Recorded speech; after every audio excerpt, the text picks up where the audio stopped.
الجن الأحول الجن الأسمر، أنت دايخ بهاي القضية؟ ترى اللي عندي بمنزلة هارون من موسى، خليها في علمك يعني. اللي عندي من بعد مو أنا لقيتها، أبو محمد قالوها، ولزم ملا رعد العبودي، لزم المصوخي، لزم البلايس، وليس ذكر الضرية، وبتموس اسمه الصمت.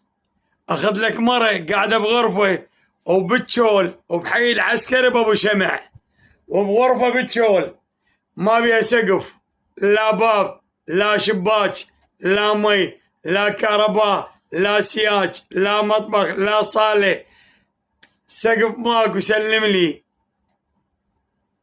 وجا المحمداوي ملا رعد العبودي لسيف البلايس وقال يا علوية هاي جرت اثنينك، انت من بعد باطمة الزهرة. ابو محمد قالوها على العلوية، تجي انت يا الاحول. جيب لي يا مرة تقعد بحمام 3 اشهر من يفرشون بيتها.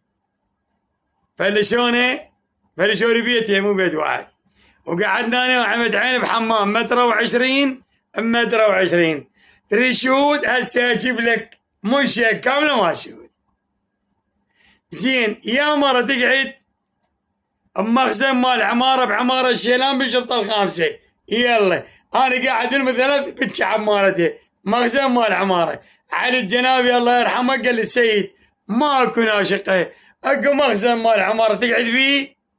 علوية بروح ابو من شو عادي. ايش قد ظلنا قاعدين بيها الشقة؟ 20 سنة. 20 سنة قاعدين بمخزن هنا، يعني ما عندنا مو عيب.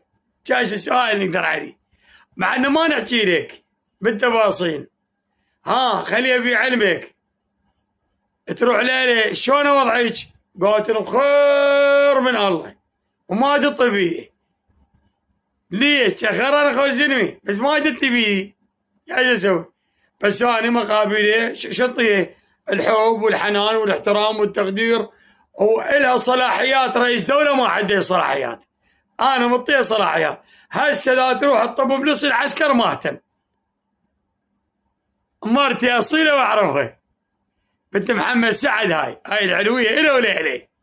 تخاف ما تعرف، ترى انا ماخذ تاريخ وراح يسجل التاريخ، ويجي يوم يسجل التاريخ. سيد عماد العرجي يقول لك يا الجني الاحول الاسمر، هذا السيد، وهذا السيد اللي كله من جال الله وجاله. تحياتي للجميع.